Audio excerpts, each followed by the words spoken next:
Wait, no, shit. Happy birthday? No. Merry Kwanzaa. I know there's something coming up. Valen. No, that doesn't sound right. Josh, you're married. What's coming up? What's coming up? There's a holiday coming up. I know.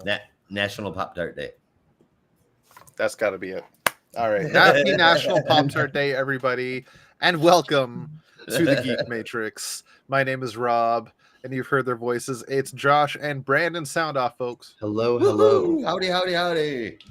Yeah, I kid. I don't give a shit about National Pop-Tart Day.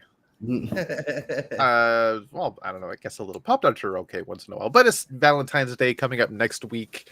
So I hope all y'all have some plans set for your significant other. Josh, you got dinner date planned? Oh goodness. For Valentine's Day, I don't take Holly out. I cook. Okay. I'm actually low key really, really good in the kitchen. So I'll do like a full 5-course dinner and dessert and go all out on that. Nice. See, I cook, so invariably I have to go out for Valentine's Day. You can always learn, but that's what I did, dude. Yeah. I tell you what, the very first thing, I'm not making this up either. The very first fucking thing that I ever made was macaroni and cheese. And my parents were shit, so they did not teach me anything when it came to cooking. But so I was in a hurry. I knew that my mom would be back soon. So I guess I'm going to blame the half-ass reading of the directions on that. But the first time that I made macaroni and cheese, I attempted to use 14 cups of butter instead of 1/4 cup of butter. Oh my God. That's some slimy macaroni. I mean, it's just more butter than macaroni. Everybody's aware that there is not 14 cups of butter in the country crock tub. I was gonna say, how many tubs did you use? Yeah. No, there was only the one in the fridge, and I got through all of it, and I'm like, what the hell? And then I reread the directions. In the meantime, I had butter soup with noodles in it. that pot must have been full of melted butter. Oh, it was so bad. Yeah, it was so bad. I did eat it, but it was so bad. Oh God. Your poor heart. Maybe that's what happened last week. Yeah, maybe the macaroni came back to haunt me. Macaroni and butter you ate 20 years ago came back and bit you in the ass. Like Clayface, it slowly came to life. Oh God, that's my biggest fear. That something I ate a while ago is still sitting inside my body. Like I probably shouldn't tell the story. I know I probably shouldn't tell the story on the air, but there was a time where I accidentally swallowed one of those small Lego hands, and I lived for 2 years. I lived in fear that it was just sitting in my throat, like stuck to the walls of my throat. So I would constantly every time I thought like I know every time I thought I had like something in my throat, I was like, is it the hand? Am I gonna die? Is it gonna happen? Is it the claw? Yeah. That reminds me of a story from my childhood. I was in 3rd, maybe 4th grade, and we were running. It was like recess. We were running through the schoolyard, and a fly flew into my nostril. Oh, that's the worst. Oh, but I never saw it come out, and I never felt it come out. So my mind, my like 8-year-old mind was convinced that it flew through in my nostril and down my throat. Even though I didn't feel any of that, I just convinced myself, and I was convinced it was still flying around in my stomach. No. Because I didn't understand stomach acids yet. Riding 4-wheelers and motorcycles, I've swallowed my fair share of bugs. I knew what was going on. Yeah. I don't have any of those weird entering my body stories, but I do know just from being told from the family that at one time I did take an M&M and shove it up my dad's nose. He had to go to the hospital. Oh, holy shit. Couldn't get it out. That sucks. Yep, for him. I don't remember it, so there's no guilt. Okay, well, that's all fun and games being said. Now Before you the know show- we're lovely people. If you didn't know that, Right. Yeah, we have things shoved in all sorts of orifices, whether it's our own or someone Needle else's. juice. Right, before we started recording, and we figured we should talk about it while recording, we were talking about Future State, because Future's End. Future's End. Future's The End. other See, Future State. I keep making that mistake. Yeah. Right. We were talking about Future's End, that hit event 52 issue event from 2014. Yeah, I would call it a Remember 52 correctly? issue event and not a hit event. Yeah, I was gonna say, was it a hit? I I don't know. loved it. I still loved it. I thought it was a hit. It wasn't like top tier, but I thought it was really good.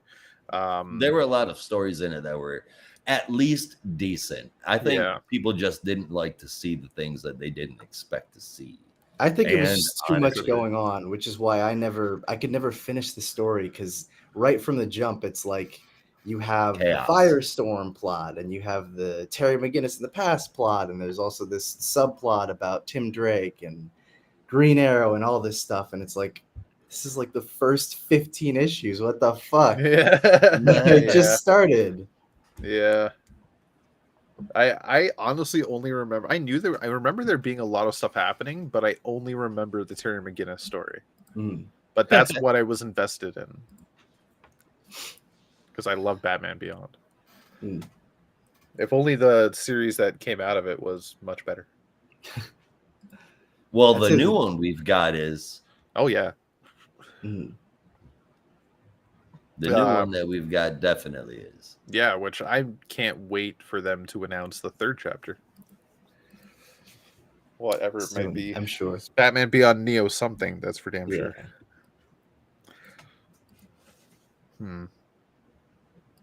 We never really talked about Neo Gothic number 6, did we? I don't think so, no. I mean, maybe in the honorable mentions, but we didn't throw down on it. Yeah, I never really... I only read it like a couple of weeks ago, because I just forgot. But yeah, that was a hell of an ending. Like, Terry's identity is now known to basically the world. Yeah. Everybody knows it. Yeah, which is kind of fucked. Went full Bendis Clark. Yeah. It took me a second to realize what you meant. Bendis Clark. Yeah. So the third series, the third 6-issue series, whenever that is announced and comes out, I think it's going to be a doozy. It's going to be fucking good. It has to be.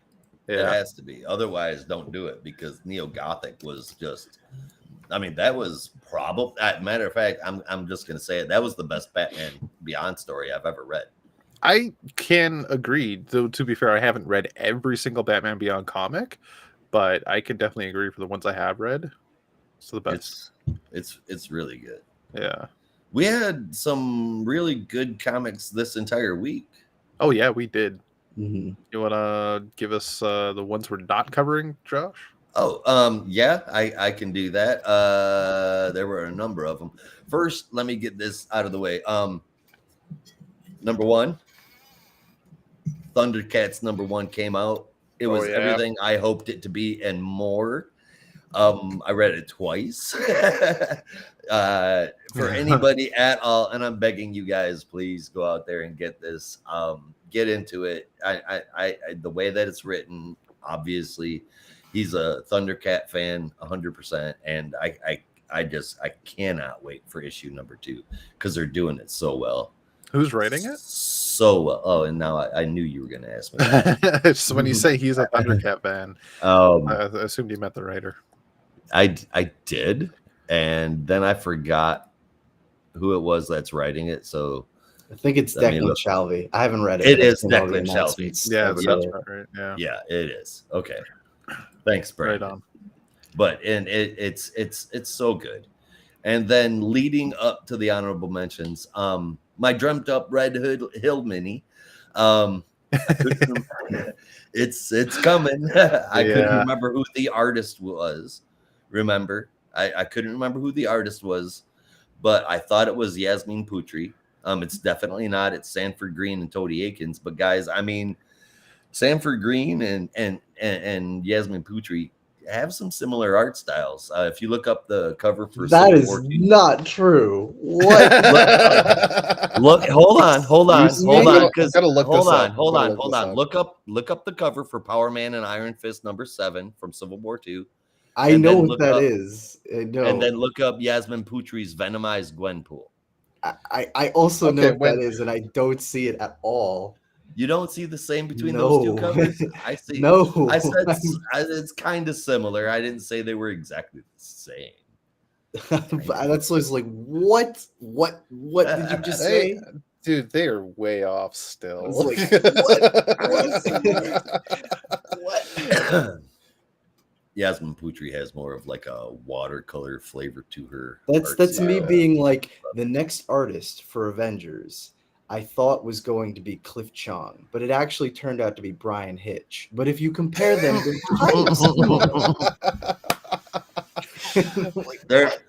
come on, it wasn't that big of a difference. All right, but in any case, so we had Red Hood the Hill #0, coming out. That's a reprint of 51 and 52, and for the mini coming up, I do suggest you grab that or just reread 51 and 52, because if my dream was right, that mini is going to be awesome, even if it wasn't Yasmin Pucci. Anyway, next up, Fire and Ice, Welcome to Smallville #6. Nice little wrap up with a crazy title that ends with a pretty good villain and cooey cooey cooey. I enjoyed it, and it was good. It was fun. 7.75 out of 10. Suicide Squad Kill Arkham Asylum #1. So for something that is more than obviously a video game tie-in, issue #1 is freaking fantastic. I'm looking forward to issue #2. Hell yeah. I thought this was great. 8.5 out of 10. Kneel Before Zod #2. It's issue 2. And it lets me know that issue 3 might be interesting because of the ending in issue 2. But I haven't been able to get into it much. Hopefully issue 3 changes that. It's been a little bit better than average with some good art. So I'm going to give it a 6.5 out of 10. Superman 78, The Metal Curtain #4.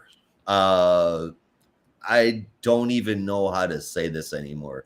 Reading Superman 78, last run or this one, every single arc, I could see Christopher Reeve playing this on the screen. It's that good. I love this title, and this issue is no different. 8 out of 10. How to Lose a Guy Gardner in 10 Days #1. Guy Gardner, Red Tornado, Booster Gold, Barry Allen, Constantine, Plastic Man, Wonder Woman, Nightwing, and Batgirl are all in DC's Valentine's anthology book. It's not bad for the deal that it is. If you dig them, grab it up. This one's pretty decent. With a little bit of Scooby-Doo art, I would say. In the Booster story, I enjoyed that. And, speaking of which, there were 2 Scooby-Doo books that came out. Where Are You? And Batman and Scooby-Doo Mysteries. And those are all the honorables worth mentioning. Speaking of mentioning, can I mention that currently, and I could be wrong, I have to still double check my source here, but I was looking up on DC.com subscriptions, and I found that I think currently there's more Scooby-Doo books than most DC characters that have multiple books. Yeah, there's a lot of Scoobies. Yeah, which is pretty wild. You'd think Scooby would really only have one. But some you would think, but nah, you gotta have. There's got to be Scooby books going on. Yeah, there's got to be.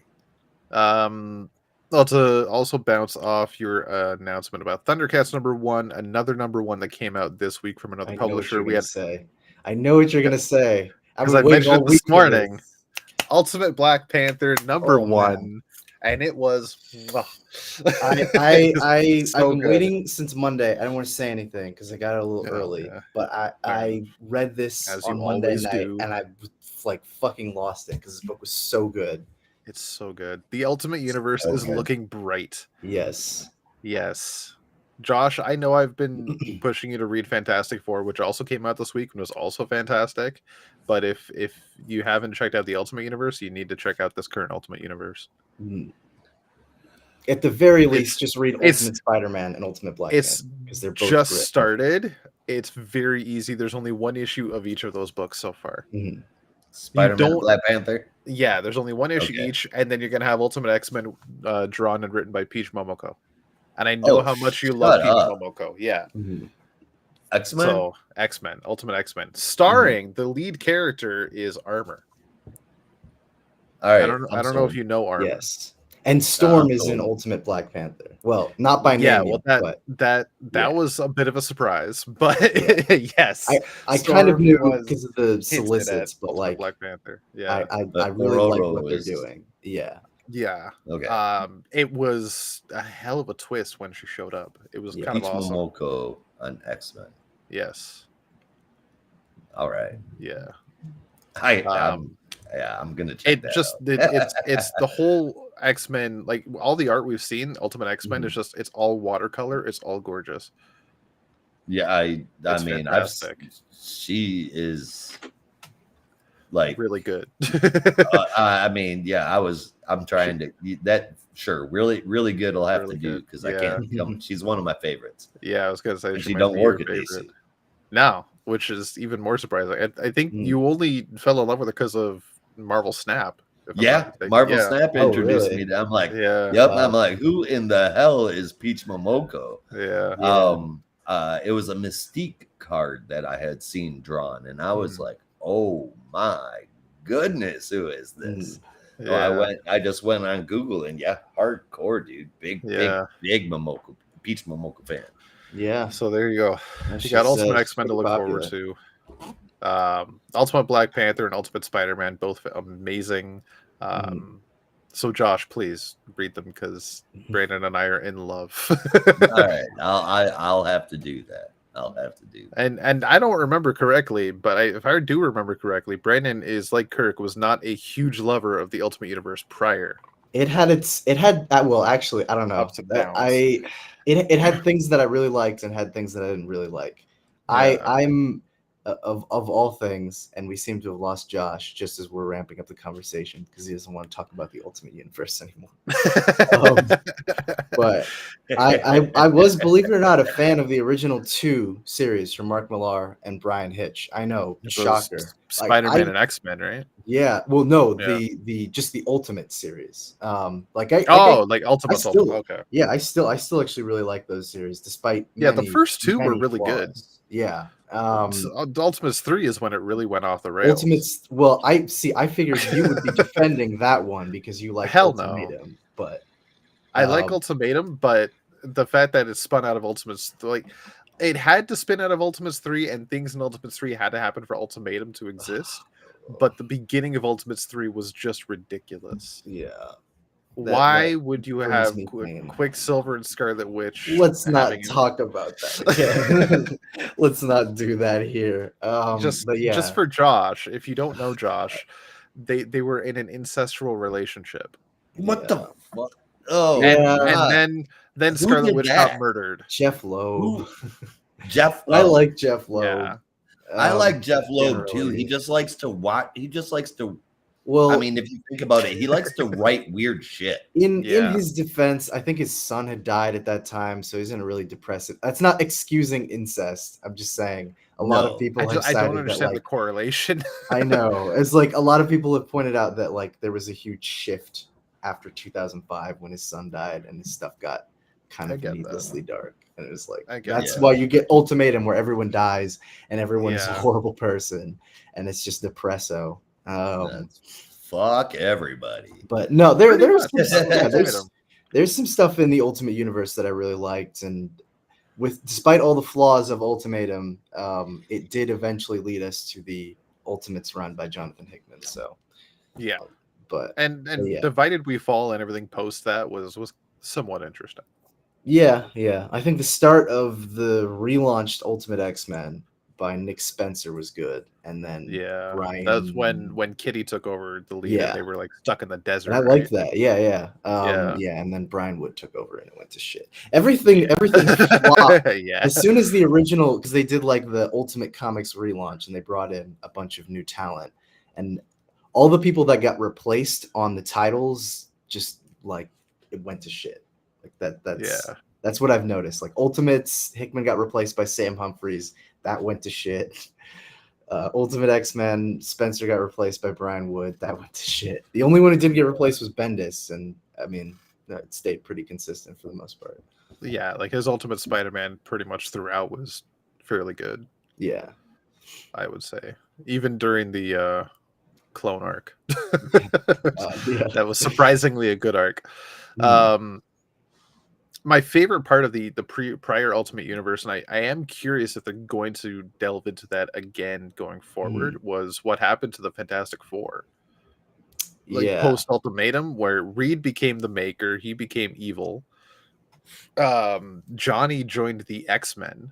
Yes. And Sue Ben and Ben died. became Agents of S.H.I.E.L.D. Oh, wait. No, I thought, didn't Ben die? Or am I tripping? He died later on, I think. Yeah. But if you remember, he started to go through a metamorphosis. Like it was explained that his powers were still evolving.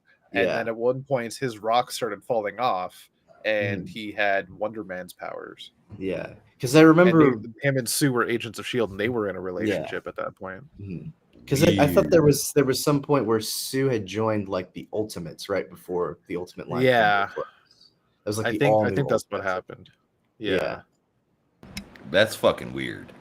It was weird, but it was actually really compelling. Yeah. I think that was the thing about what made some elements of the original Ultimate Universe work, where it was like, okay, we kind of already know what the established characters look like. Let's kind of twist it in a little way, put them in different scenarios and see how it works. And I liked some versions of that. Other versions, it was like too weird, too far, too bizarre, but some worked.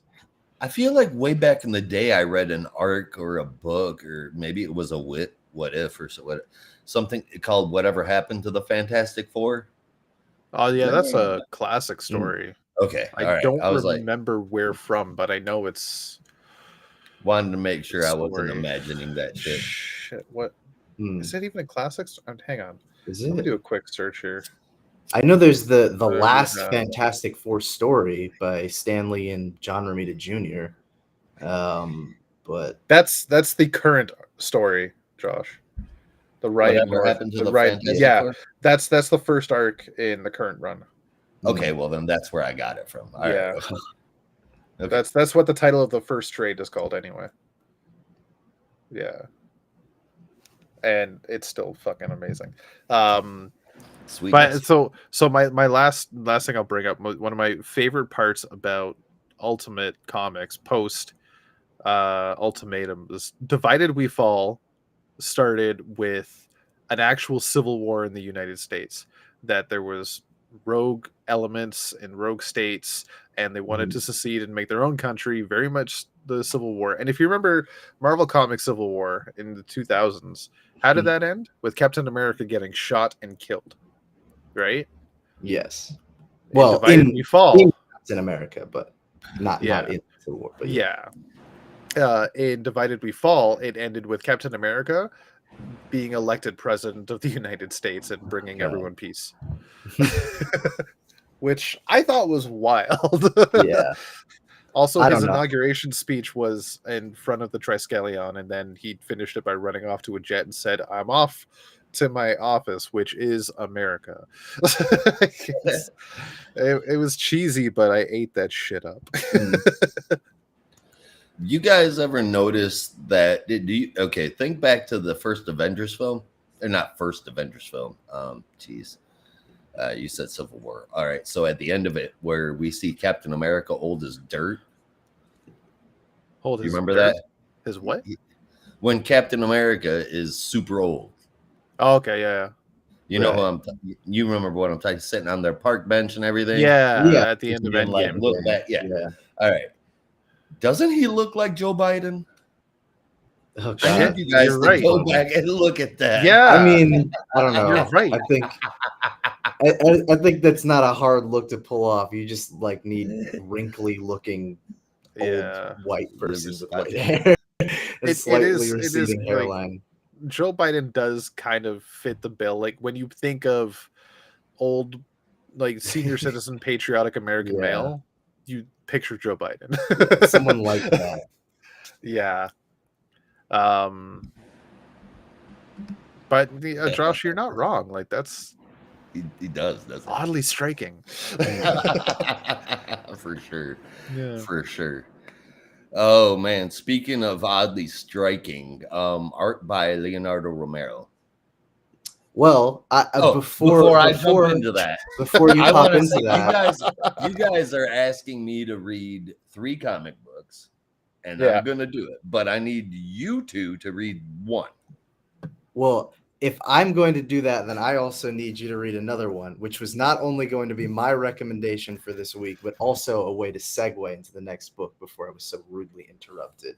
Last issue of The Cull came out this week, which is a book by none other than Kelly Thompson, the author of the Birds of Prey book we're going to talk about. Whoa, crazy coincidence. But it was a 5-issue series from Image. Josh, you need to look at the artwork for this because you're going to lose your mind. It's incredible. It's by Mattia De Ulis, who I guess also did like a Jessica Jones miniseries with Kelly Thompson, and it's like some of the best rendered digital artwork you've seen. What's it called?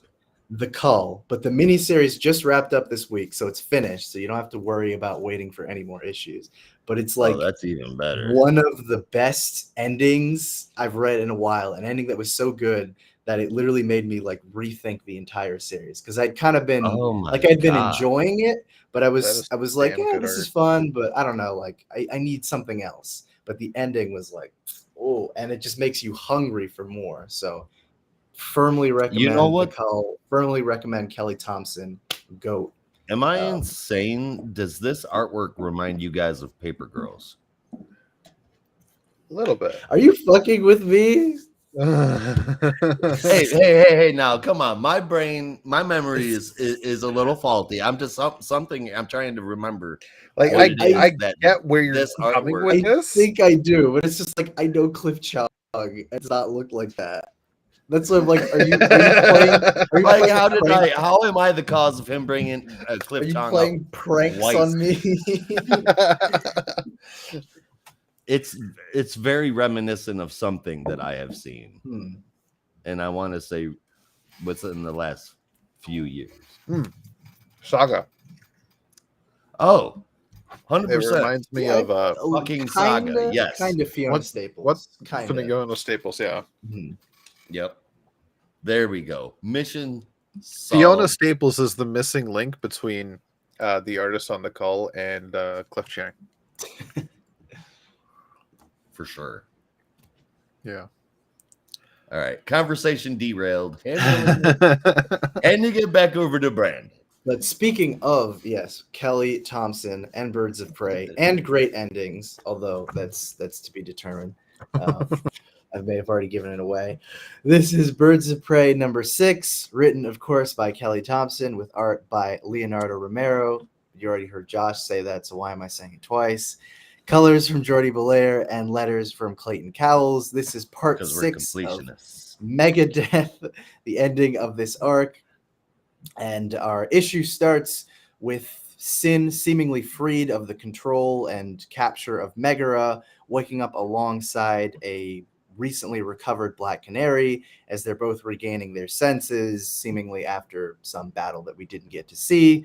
She claims, Sin that is, claims to be fine, but Zealot, appearing out of nowhere, is like, that is obviously not true, and has a sword, at her neck, insisting that Megara has control of Sin and is merely posing as Sin. And that's when we get a brief flash that Megara actually is hiding inside this whole time. And tell me Megara doesn't sound like a villain in an 80s Saturday morning cartoon. Kind of. Megara. I would say that, but Megara has such a sassy attitude that it doesn't quite fit the bill of your 80s cartoon just villain. The name, anyway. Just the name. Wait. Megara. Kind of has the attitude of the villain in the two villains. If you mix the old crone with Kronk, this is the villain in The Emperor's New Groove. God, what's her name again? I can't remember what her name is, but I know. Oh, Yzma. It's Yzma, right? Yzma. Yeah, that's it. It's like, oh my god. I know that voice anywhere. I forget the actress who plays Yzma. Pull the lever, Kron. Yes. Oh my god. Oh man, I gotta watch that movie again. Anyway, so back to Megara, who is being threatened by Zealot, and Dinah starts freaking out because she realizes that this kill squad that she has assembled is actually capable of being a fucking kill squad and could easily drop Sin / Megara in a second, which they do, or rather, Zealot does, causing Dinah to panic, but only for a moment as we realize that Sin is not actually dead and that Megara apparently will not let her die that easily. So their next plan of attack is just to try and get Megara inside the urn, and hopefully that will be able to trap her before she fully possesses Sin. Meanwhile, Sin and Megara are having a little back and forth regarding whether or not Sin could actually live, with Megara being a host inside of her, or Sin being a host of Megara, and Sin obviously at first rejecting that choice and then eventually realizing she may have to come to some kind of agreement.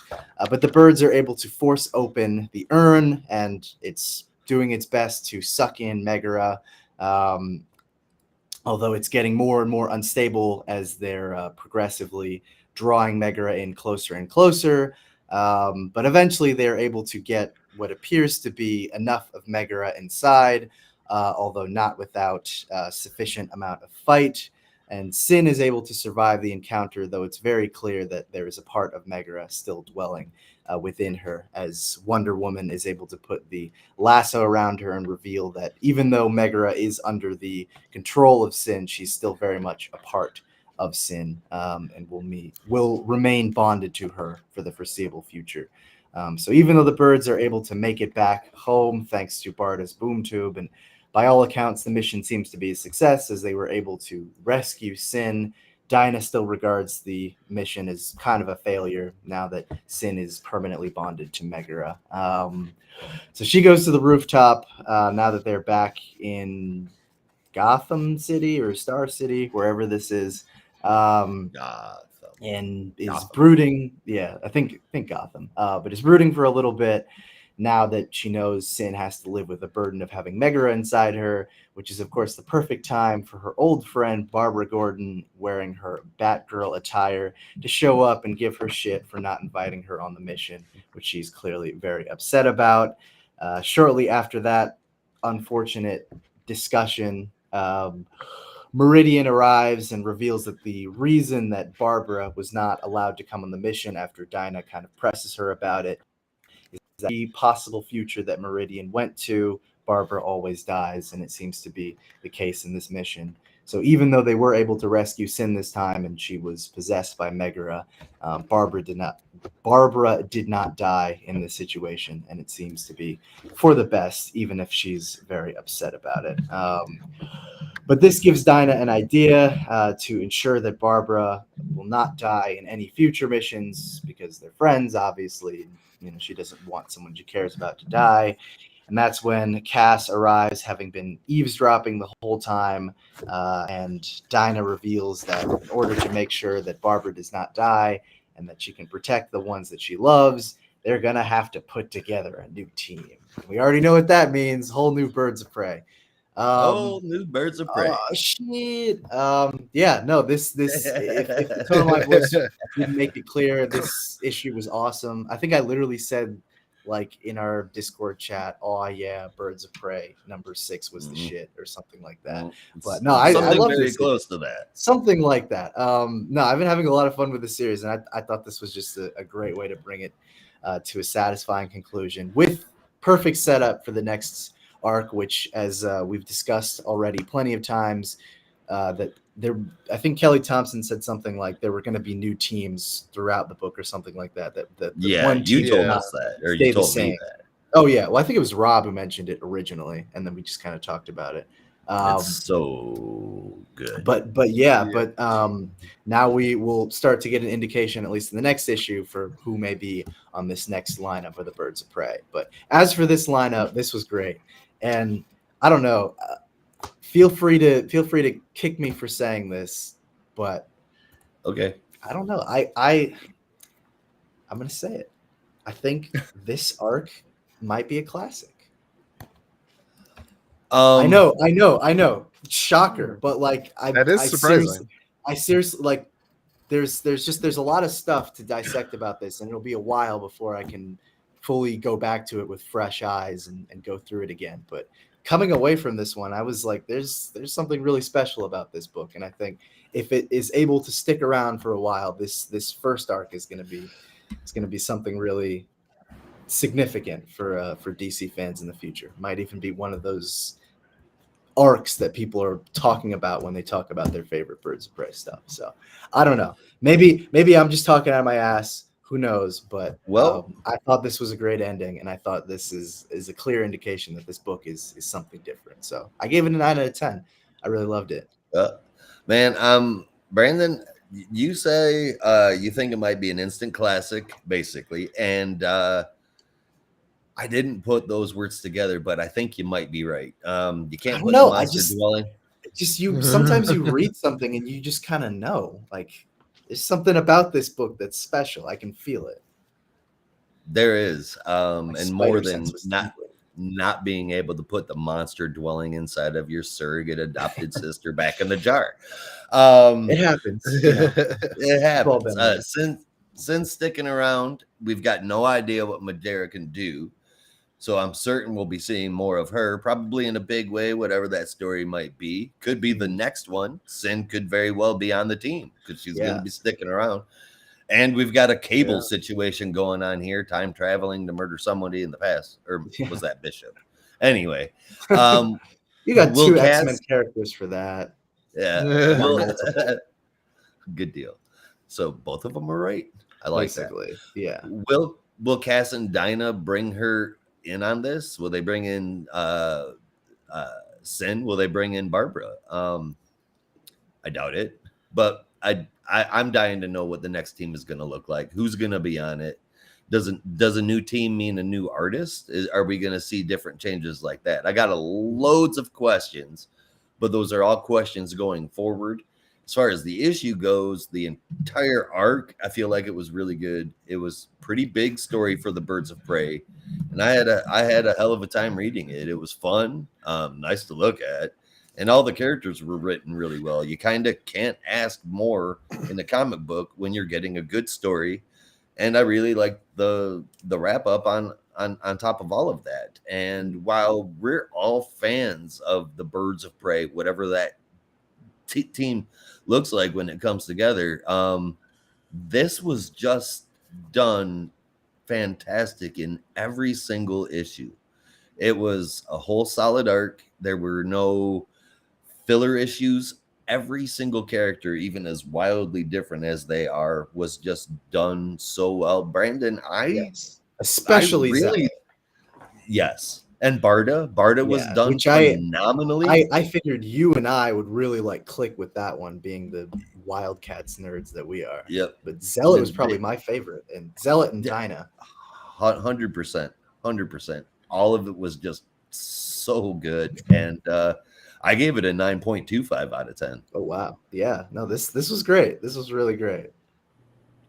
Yeah, I'm not gonna say just yet that it's an instant classic, but I can definitely see where that can be a reality. I'm not saying it's bad. It's really good. I want to see where it goes in a few issues or in a few story arcs to see if it can become that classic. You know, I'm speaking specifically of this arc, but I see where it goes. It'll be interesting to see where the rest of the book goes. Like as far as this arc, if it was this arc by itself, I wouldn't agree that it's a classic. It was really good, but I wouldn't say that this is an arc that people are going to be talking about 10, 20 years from now. Maybe 5, but not 2 decades. I'm going to wait 20 years from now, and I'm going to say ha when they're printing the 15th anniversary edition of this. 15th anniversary edition of Megadeth. I'm going to be like, ha, told you. Give me money. Give me bet on this. How much? Give me money. But like, I think it could definitely be that way if the whole book ends up being just stellar, and I think we definitely have a chance at that being a reality, because this opening arc was really fucking good. It was a hell of a team. It actually, like, while it made you guys really reminiscent of Wildcats and certain characters in here, there was a panel in here that made me reminiscent of Morrison's JLA, seeing Diana and Barda together holding the jar. It was like, oh my god, like that's, I know they didn't get along too well, but they were the only women on the team at the time, and they were both warriors. Yeah. And that was really cool. I guess a little bit of Huntress, but she was more teaming up with Batman whenever they had missions or something. And the last JLA story from Morrison that I read with Huntress in it, she got kicked off the team.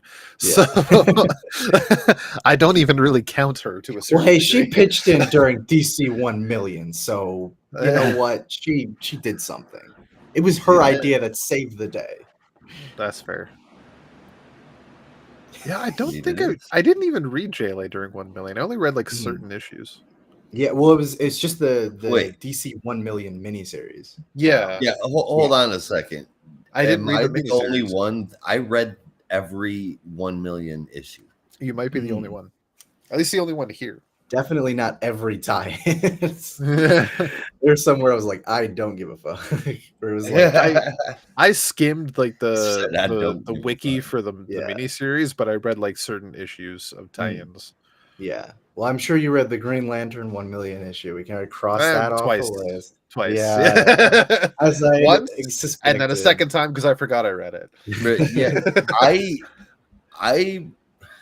I think I might have a problem. I mean, I even read all of Young Heroes in Love. I mean, you're just obsessed, man. You were very dedicated. Hey, as we covered, we have our tastes. We each of us will have books that everybody else thinks is shit. Like me with Ultimatum and Future's End.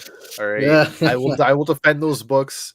I will die on that hill, but I'm the only one there, and I'm okay with that. Brandon will attest. He can prove that for me. So there's no problem. If I'm not saying DC 1 million was bad, I just never got around to reading all of it. Damn. You know what? Sorry, we're gonna get off track, so I shouldn't even bring this. We already have. You just gave me a great idea for a comic question of the day, which is what is a comic that everyone hates that you love that you will die on a hill for? That's a good comic question of the day. Yeah. Oh, so listeners, viewers, I'll have to write that one down. Yeah, viewers and listeners, tweet it at us, put it in comments, get in our Discord and talk to us about it, because Brendan, if you don't mind posting that on the Discord. Oh yeah, I'm gonna write that down. At very least what Kirk says, because I'm very curious. I already have my answer. Wow, I have a recent answer, which I still fight for to this day, which is Morrison's The Green Lantern. And everyone's like, that book is shit. That's when I stopped reading Green Lantern, and I was like, no, you don't understand. You don't get it. Kind of funny that during the run of that book, the Lantern community was very apprehensive about it. But now, years later, especially after Jeffrey Thorne's run, it's viewed a lot better. Oh man, the Lantern community actually, like, for the most part, appreciates Morrison's run now. So we really come full circle. It's beautiful. It just took some time. You have something has to be gone for you to truly appreciate how good it was.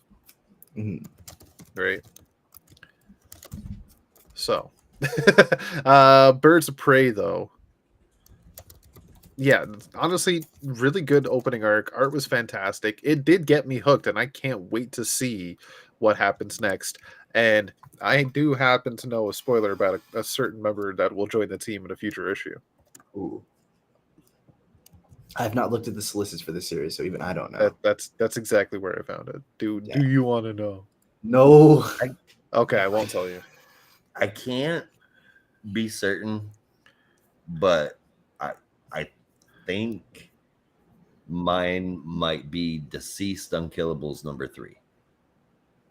Oh, I thought you were gonna talk. I thought you were gonna say like a Birds of Prey member. No. The comic book that I will fight about being awesome. But people didn't hate that though, did they? I mean, there's a lot of hate for deceased out there. You're sitting right next to one person. I mean, I don't hate it. I just I think a lot of people think it just went on too long. I think the gimmick got old, and a lot of the people that hate on the whole thing just hate Tom Taylor in general.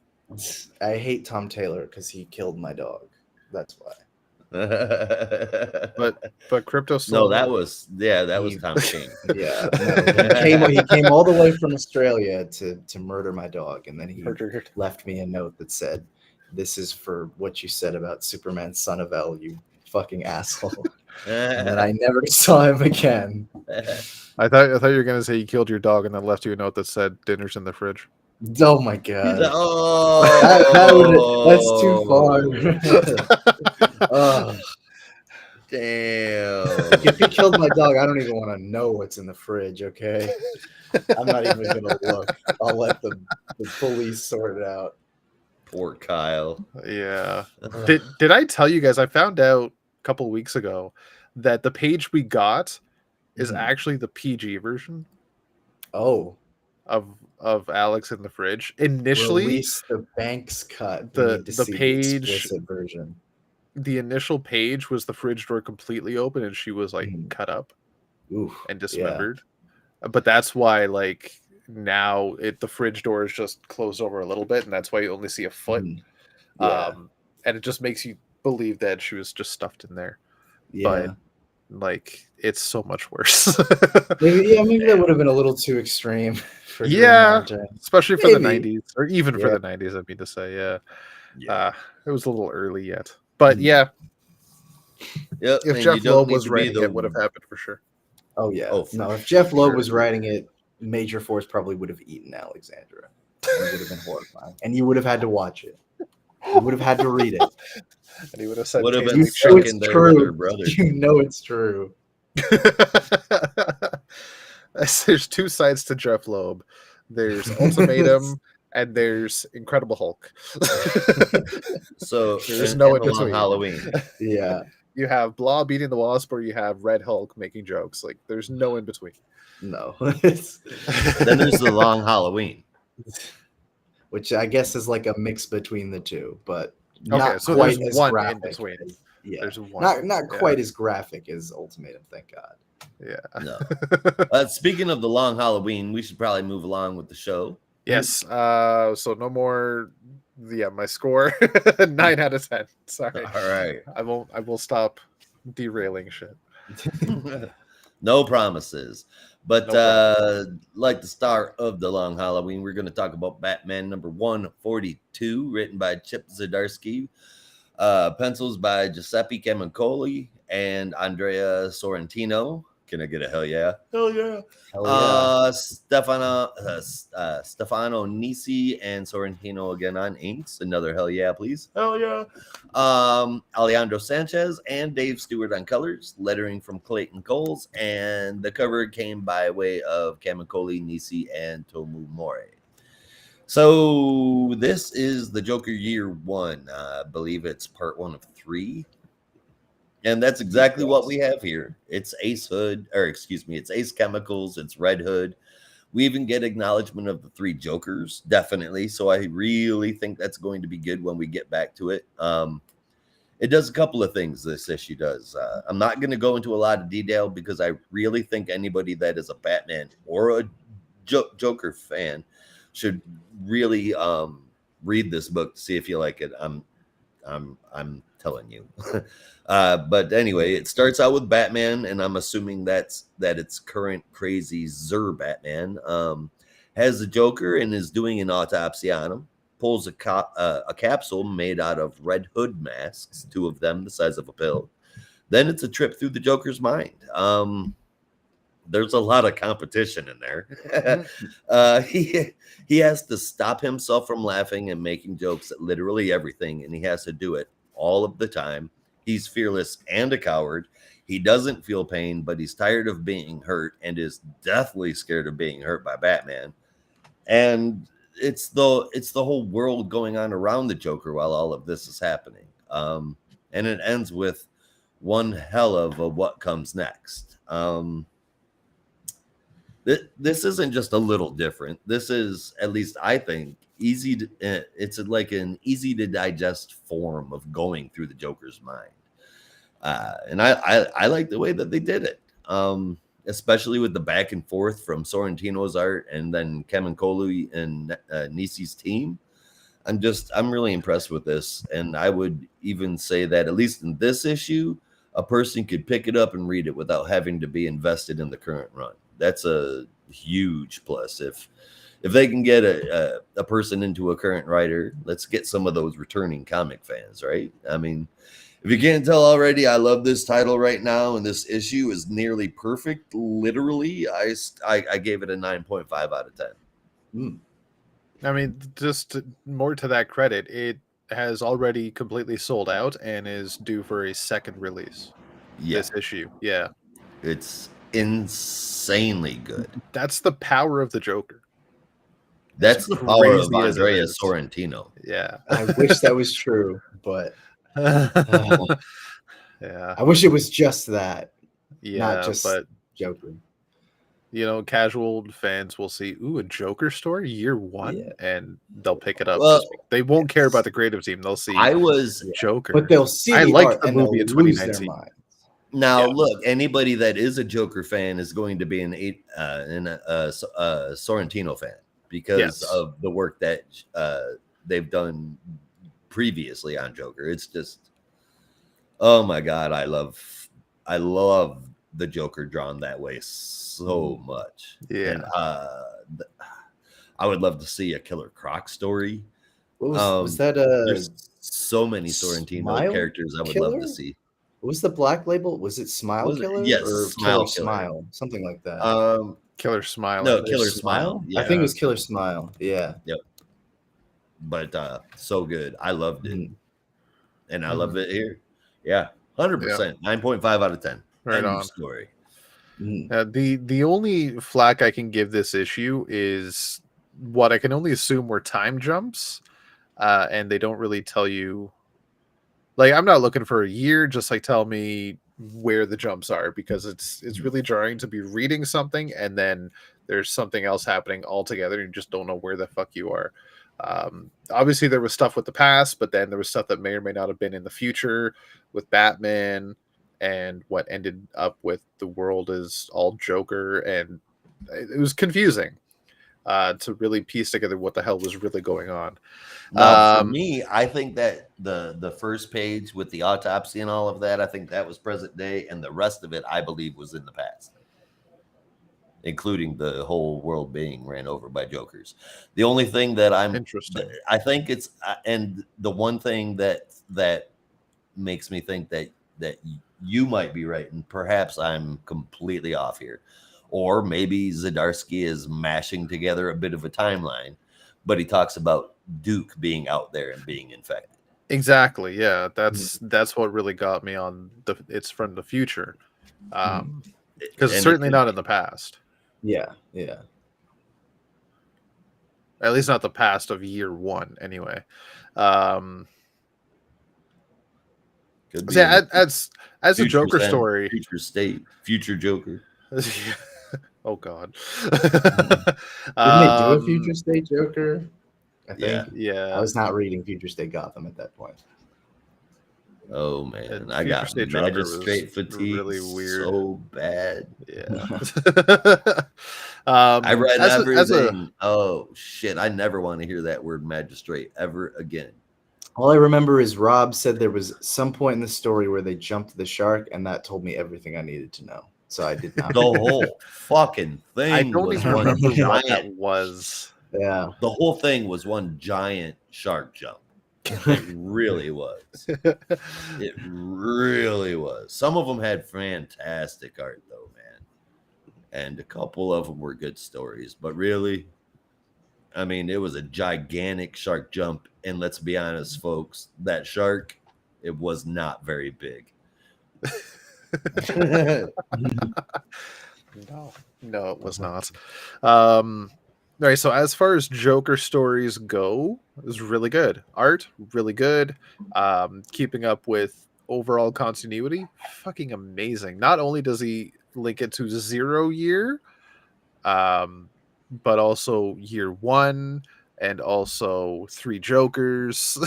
Like it's wild the connections Chip made in just one issue to so many different stories.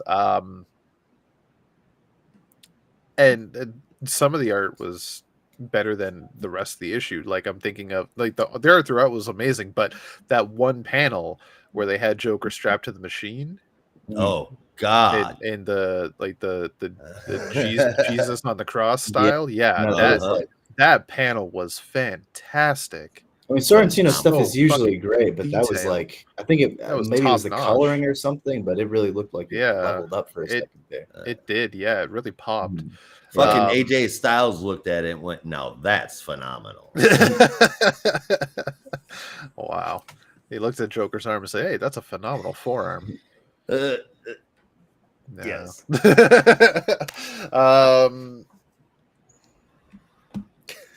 No more jokes. Okay. Yeah, so apart from the weird time jumps, I'm assuming our time jumps, that was the only jarring thing for the issue for me. I'm still giving it a 9 out of 10. I'm excited to see where this goes. I did hear this was a weekly story arc, though. I think weekly, so. Really? But at least for the next seeing it next week or something. Releases. I believe it also. Yeah, it's also out next week. Oh, okay. I don't have to wait a month for this. No. Yeah. You get all 3 parts in 1 month. That's insane, and it fits. It fits so well. Yeah. Also, like, what really also threw me off at the beginning was I thought this was spinning out of the end of last issue where Joker and Bruce were in prison together, and Joker was telling him the story of his past and this connection to Zur-En-Arrh and Failsafe and all that. No, the way I take it, that's possessed Batman. Zur-En-Arrh possessed Batman, and he's doing an autopsy on the Joker that he just killed. At the very, very first. No, yeah, at the very beginning. Yeah. But I mean, like, I thought this story arc itself was going to be spinning out of the end of last issue. Gotcha. Yeah, but it didn't start with that. That's what really confused me as well. But still, 9 out of 10, just solid stuff. Solid. What did you think, Brandon?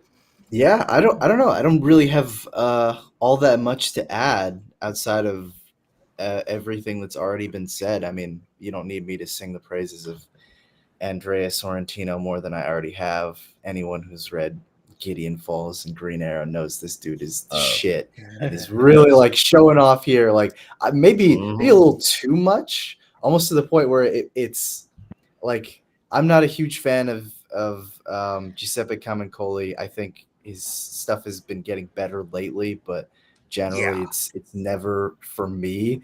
But I don't know. It's just like when you have Camuncoli, and it's fine in this issue, like it works next to some of Sorrentino's art. It's like they knew what they were doing, where it's almost embarrassing how different the levels are between these two, at least for me.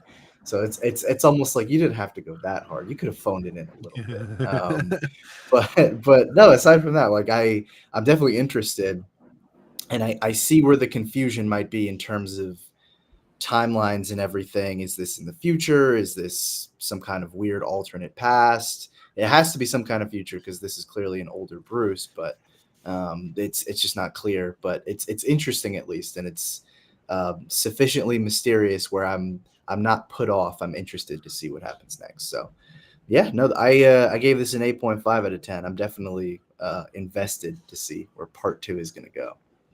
Right on. Sorrentino on Green Arrow, that was Lemire's run, right? Yes, and it's the fucking best. Yeah, it's good, man. Yeah, but yeah, it is seriously like one of the best Green Arrow runs ever. Yeah. All right, Brandon, tell me who it is that I'm thinking about. I'm gonna tell you a name. It's the wrong name, and I need you to tell me what the right one is. All right, let's do it. Let's do it. Good luck. Stefan Sedgwick?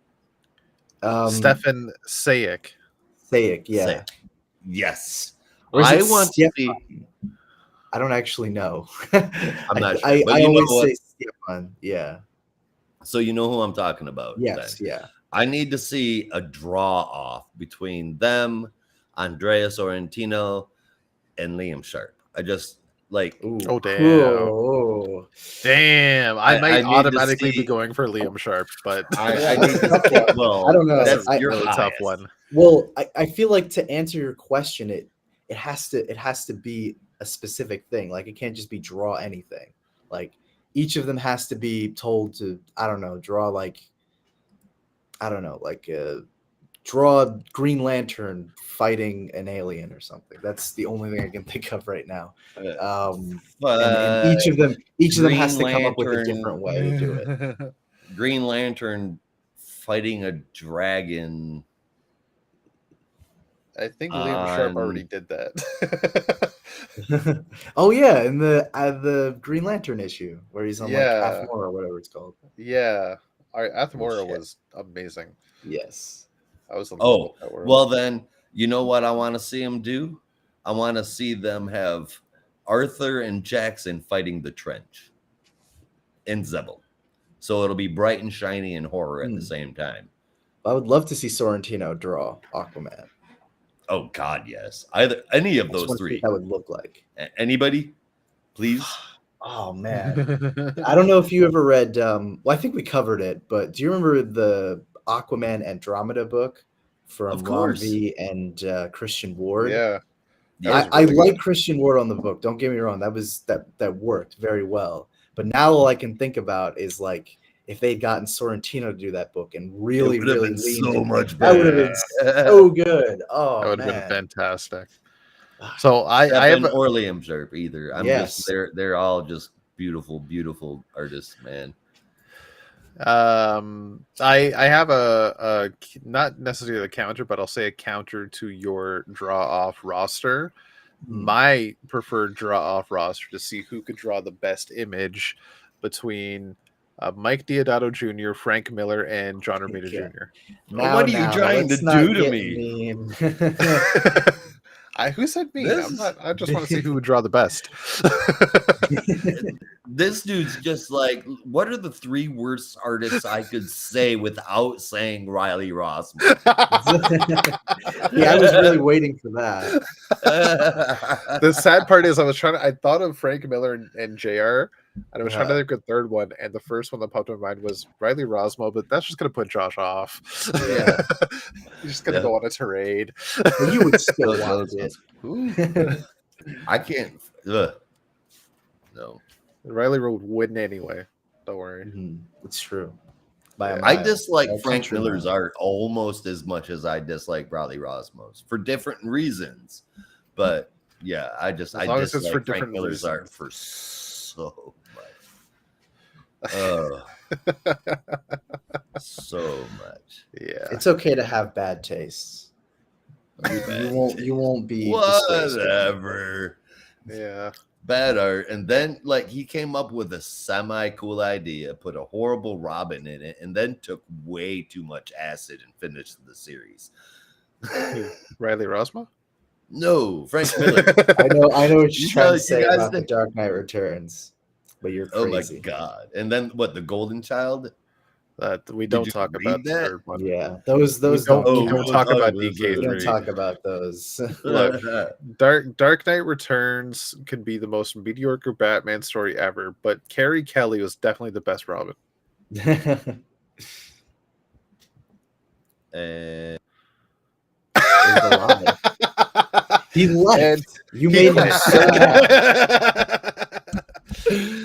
I thought I was going to get kicked out. He said no. Oh, what the fuck? Well, now you're just being silly. Oh, shit. That was that's all right. All right. So let's move on to our next book. Anybody got a transition for me? Do I have a transition for you, Captain? No, not at all. You both have been very childish, and the only child that we should be concerned with right now is Billy Batson. And family. I don't know. I think Josh said the magic word right away. All right, it is Shazam number 8. Thank you, gentlemen, for the perfect segues.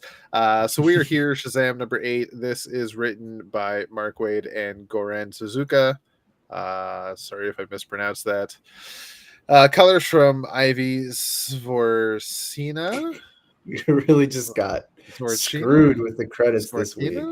And letters from Troy Pateri. Thank you for having a name I can pronounce. Sorry, so not written, so storytellers.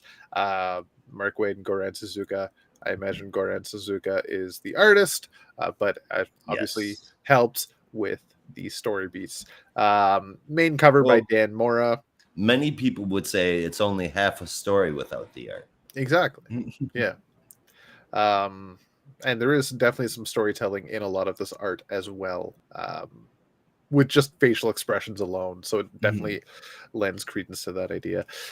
So picking up where we left off last issue, the Captain and Black Adam had a fight that demolished I was going to say Batson home, but Billy's adopted home, leaving his family homeless and practically penniless, since they now have no home to sell to buy their new home, which was going to be amazing.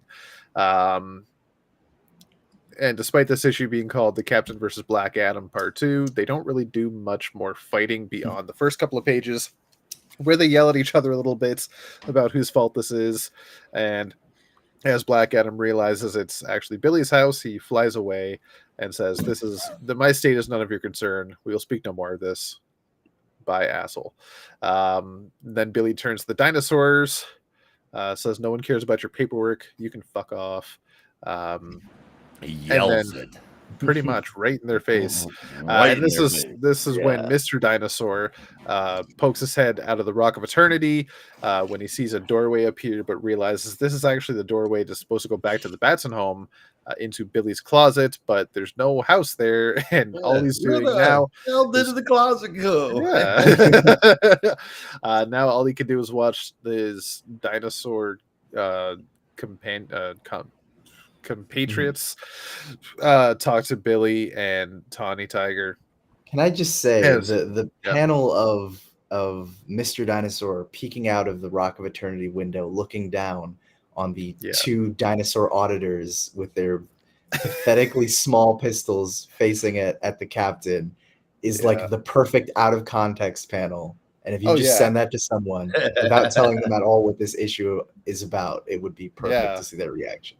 Even with the dialogue alone, it says, "Give me my honor, give me my tiger." It's like, I just want to send that to someone with no context and be like, "What the there is actually a subreddit called Out of Context Comics. I might just post that because that is really well done. Right, so Billy's able to rescue Tawny. The dinosaurs give up and say, okay, fine, we will go, but you have one Ungorx to deliver the auditor, or consequences will be felt planet-wide. And if you're wondering what an Ungorx is, you find out in a couple of pages that an Ungorx is roughly 58 minutes. Not what I thought it was gonna be. Yeah, I thought it was gonna be like 3 hours. Something like that. Yeah, but 58 minutes, that's fair. So Billy rushes off, knowing what he has to do next. He goes to his family and trying to use the whose courage is it? Achilles? Yes. Courage of Achilles, to tell his family what happened to their home. But obviously Daddy's not happy, wants to talk to Billy directly, so he's forced to go back into Billy. And as his dad reveals that with no home, the foster agency is going to learn about this eventually and might just take all of you kids away. So Billy didn't just wreck the home, he wrecked the family. Good job, Billy. Josh, what is it you always used to say? Oh, Billy. Oh yes. Oh, Billy. Meanwhile, it is very appropriate. So meanwhile, on the dinosaur spaceship, which suspiciously looks like the Enterprise, I think that was A little bit, doesn't it? It's just very a little much bit. intentional. Little on the nose. Yeah, a little too much, complete with the red shirts on the ship. Yeah. Right. The Ungorks is almost up, and the Admiral is prepping for weapons and charges to be blown up across the Earth, but one of the ensigns asks if they could just give the hairless ape just one last chance. So they deploy all sorts of pamphlets across the entire planet, threatening destruction of the planet if that auditor dinosaur is not given to the dinosaurs.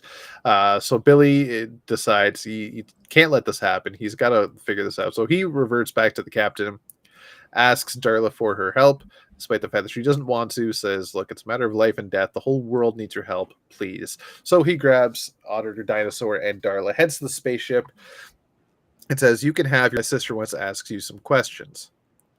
And the questions are, why do you have to take away Mr. Dinosaur Man? And why? Really, just one question, and over and over and very, over. Why? Typical child and question. That bought Billy some time to go to the Rock of Eternity, talk to Zeus, and plead for some help.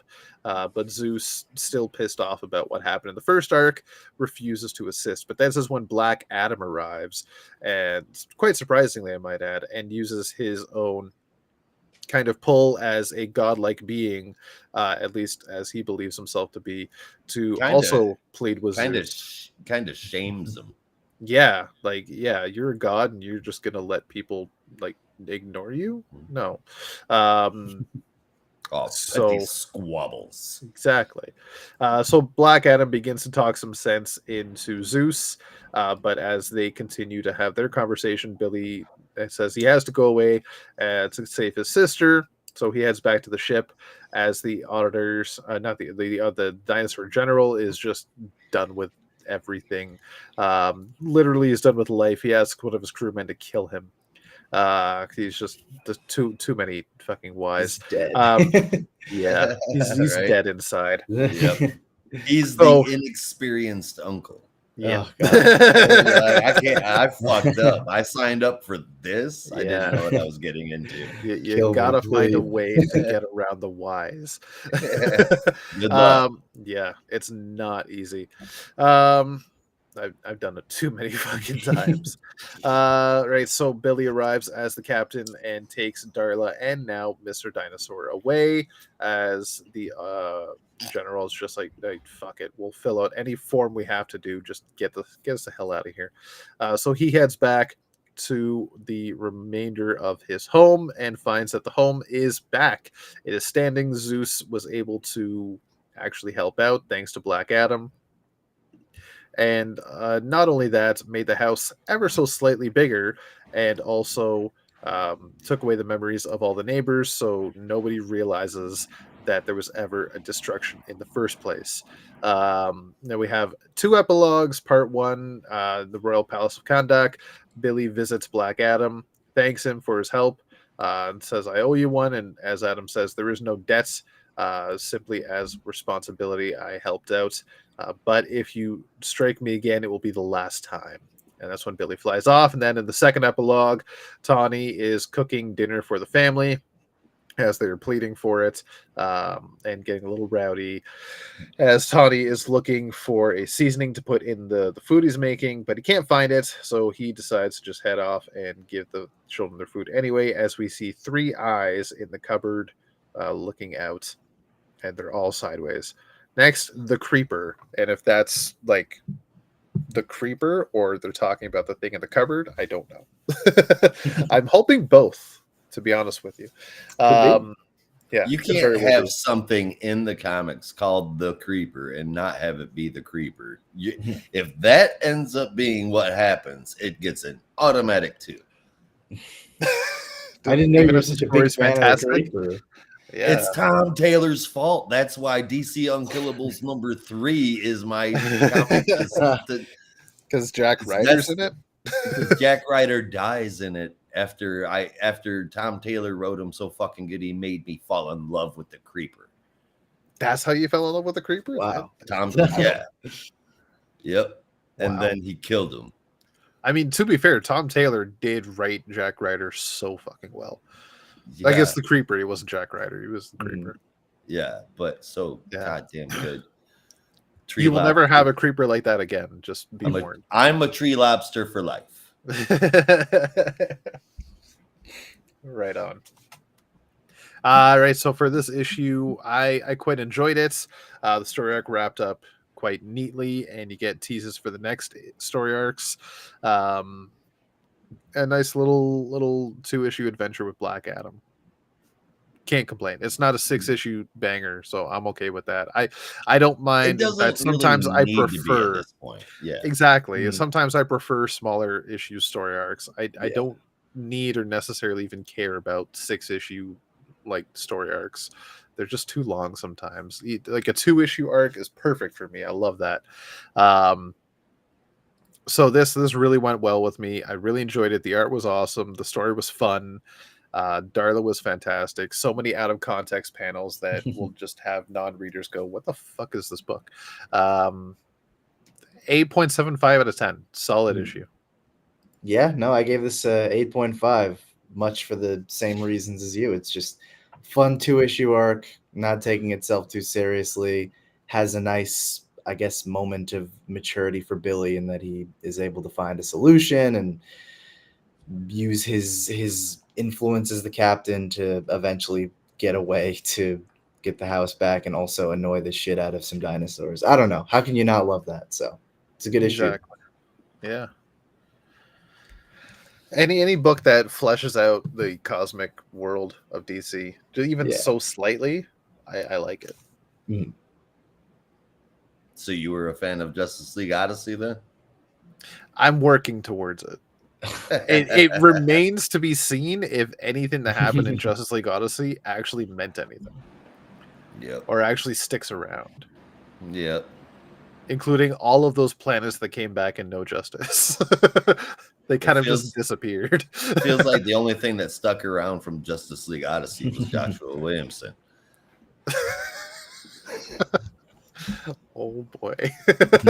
Everything else went the way of the dodo, and he didn't even finish the damn book. Fucking jerk. But as far as Brandon, did we get your score? Yeah, no, I said 8.5. 8.5. Well, I gave it a 2. No, I'm just kidding. Actually, in this issue, basically rundown, Shazam was able to save Mr. Dino the Auditor, get his house rebuilt, develop a crappy relationship with Black Adam, show Zeus get a little bit of respect for Zeus, and get in touch with his Shazam powers better. And then the Creeper shows up. I do wonder where that's going. Before I go on, I will say that I don't think I've seen the Creeper since Deceased, and I love that character so much. I really hope that Wade does him justice. So I haven't really been a fan of this run at all in any way, shape, or form. Haven't hit it. While I've always enjoyed the art, nearly all of it, it didn't feel like a Shazam story to me, and I know that I'm gonna get a lot of whats, but it felt like an imitation Shazam story. It felt empty, but this last issue was really good. It wrapped everything up, basically no loose ends at all. It was nice and tidy and done well. I can definitely appreciate that. Plus, it hit on little details like the foster agency finding out about the house being gone. That helps out a lot too. I would say that this is easily the best issue that Wade has done since he started on World's Finest. I gave it an 8.5 out of 10. I can definitely agree with that. It might be the best issue Wade has done since World's Finest, with the exception of World's Finest number 9. Wait, which one was that? The date issue. Oh, for fuck's sake. Yeah. Wait, was that 9 or was that 11? I honestly can't remember either. It might be 11. I think it's 12. I was hoping that if you were going to say that there was one that was better, that it was going to be Composite Superman Batman, but no. Oh, that was just one panel. It wasn't the whole issue. I know, but that's the only thing. And I got Nezha fatigue. Well, that's just because we went straight into the whole Lazarus Planet thing after Batman and Robin. It was just too much, too fast. The only good thing about Nezha was the connections to Monkey King or Monkey Prince. That is definitely fair enough, but I did suffer my fair share of toxicity from that. Yeah. Speaking of which, we'll head on over to Poison Ivy number 19. Lazarus toxicity? No. Yes. Written by G. Willow Wilson, Marcio Takara back on the art, colors from Arif Prianto as always, letters from the guy that has become my favorite letterer, Hassan Atsmani El-Hau. He's just super clean, and a cover by the wonderfully talented Jessica Fong. So we're at the secret origin of Pamela Isley, part 1 of 3. That's what this is. We all pretty much know how Ivy got her powers, her traditional origin story. This takes it back a bit younger, and it gives us a much more detailed look.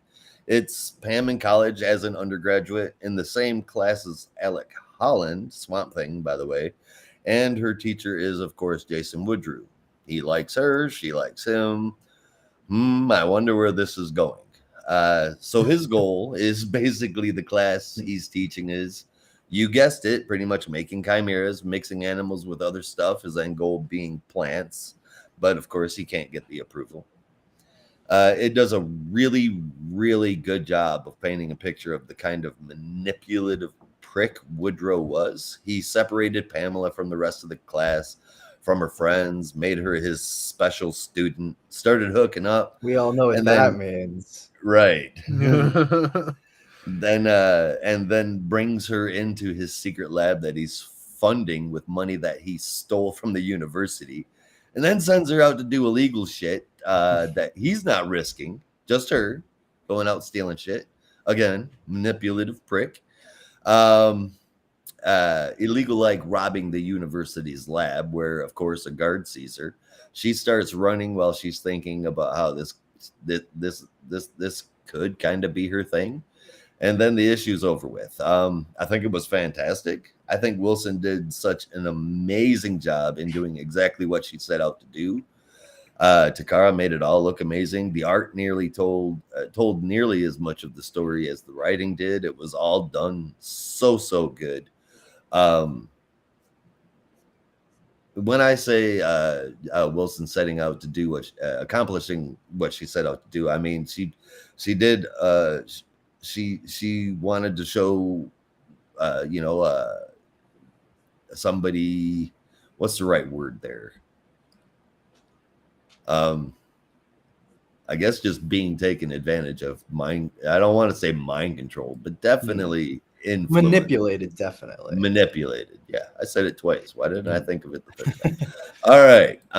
But yeah, so 9.5. No lie, this was fucking beautiful. What did I give Birds? I think I gave Birds of Prey 9 out of 10, and I'm very tempted to give you a 9 out of 10 too, because I know everyone was like, we're already getting Joker 1. Do we need Poison Ivy year 1, like another origin story? But I think the thing that I can appreciate about this is it's pretty well established that Ivy's origin is very closely tied to Woodrue. She was friends with Holland. Like, all those are familiar hallmarks, but what makes this work differently is how it's told. Very much so, or very much done well and differently by G. Will Wilson, which is what makes the story, at least for me, all that much more interesting. Because again, all these things are familiar. You've seen them before in various Secret Origins iterations, but this one is I think told probably superbly. I would say superbly by G. Will Wilson. Absolutely. And I like the running thing for me that has kept this series interesting has always been Wilson's voice for Poison Ivy, which is continuously just been a really interesting take. And I think that's even better here, where she's reflecting on how she used to be, and definitely how she recognized that, like, oh, I was in this like whirlwind romance with Woodrue, but even I could tell something was wrong. Like, you get these seeds of who Ivy will eventually become even early on, and all that stuff works so well. So it really does. I don't know. I think I'll give it a 9 out of 10 too. I really did like it, but I didn't want it to tie with Birds of Prey, because then I'm going to have to do a tie when we do our top 3. That's going to be hard. So I don't know. I don't know. It's hard, but fuck it. I'll give it a 9 out of 10. It was a great issue. What can I say? What can you say? I could probably say a lot more, but I won't for the interest of time. Yeah, I almost forgot to read this. I read it on the way home today. I thought I had read it Tuesday, and then I realized today I hadn't. Dude, when Poison Ivy comes out, it's the first fucking book I read because it puts me in a better mood when approaching the rest of them. Yeah. I do like to say best for last, and this I'm not going to say was the best, but it was really good. And I really enjoyed it. It is also like Brandon said, is kind of funny. We had the juxtaposition of Poison Ivy year 1 and Joker year 1 technically in the same week, but I'm not against it. Like this is doing its own thing. It is kind of rehashing the story we have already seen with Jason Woodrue and Alec Holland and whatnot in the past in college, but we're getting a bit more of it this time. And I'm very curious to see like how deep this is going to go and what it could reveal for future stories. Also kind of annoying that we're getting this after the bomb reveal at the end of last issue where Woodrue as Floronic Man just burst out of Ivy's chest like a fucking facehugger alien. So I was looking forward to that. Yeah. So this, I mean, obviously, this is a little disappointing. Yeah. Obviously, this is taking place right now because you're right. Whatever we're going to see happen in the past over the course of these next 2 issues is definitely going to be affecting the story from going forward. But yeah, good stuff, man. Yeah, no, honestly, really good. The art, fantastic. Happy to have the team together again. I don't even know what else to say. Josh, it was pretty cut and dry issue. I'm interested to hear what you might think about this, but based on the way we got this, I'm trying to find the right way to say it. Based on the way this issue depicted Linda Holland and to a lesser extent Alec Holland, would you be interested in a Swamp Thing year 1 by G. Willow Wilson? Ooh. Oh fuck yes.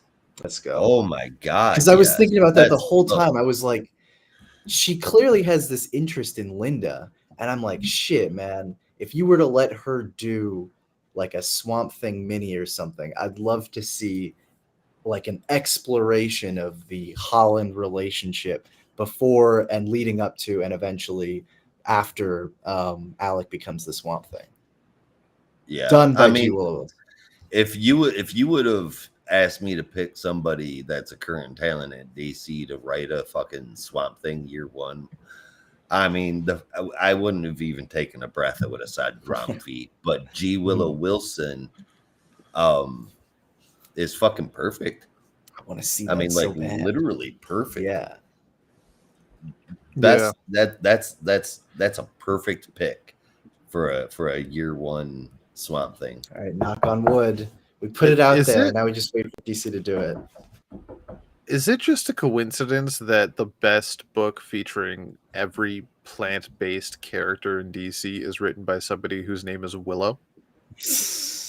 Whoa. Such a comedian you are. I'm not even joking. Like, that's oddly...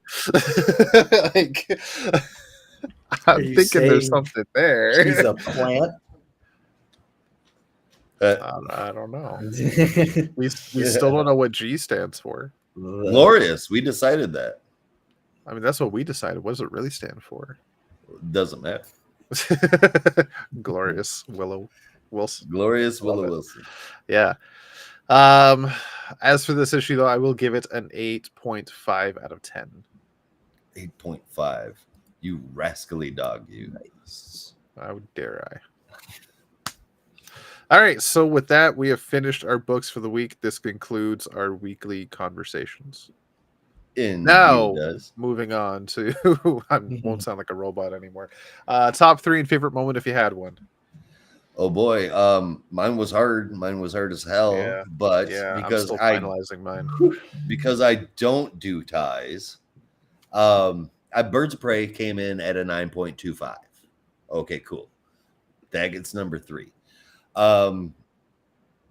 this was the hard part. Second place is going to go to Poison Ivy, which was a near perfect book, but only because Batman had Sorrentino. Honestly, though, these two issues were ultimately really similar, and I fucking love both of them so much because while they were both year ones, they were totally different kinds of stories, and just so fucking good. So Batman gets number one. Right. My favorite moment, it's gonna be in Batman when I got to see Joker with a full fucking beard. Yeah, I was not expecting that. It was honestly a little uncomfortable at first. My second favorite isn't actually going to be a part of a book, but it's the advertisement on the Sinister Sons down there in the corner that says "Meet the deadliest nepo babies in the galaxy." Oh, that is like, I don't know who wrote that fucking tagline, but it's got to be Tomasi. It better be a Christmas bonus involved in for that shit, because that was just that's solid. That's gold right there. Well, you're saying it's better than Bad, Mad, and Angry at Dad? Yeah. Yes, actually. Yes. The deadliest nepo babies in the galaxy. That is fucking awesome. Yeah. And now all of a sudden I want to see them fight the Guardians of the Galaxy. That would be awesome.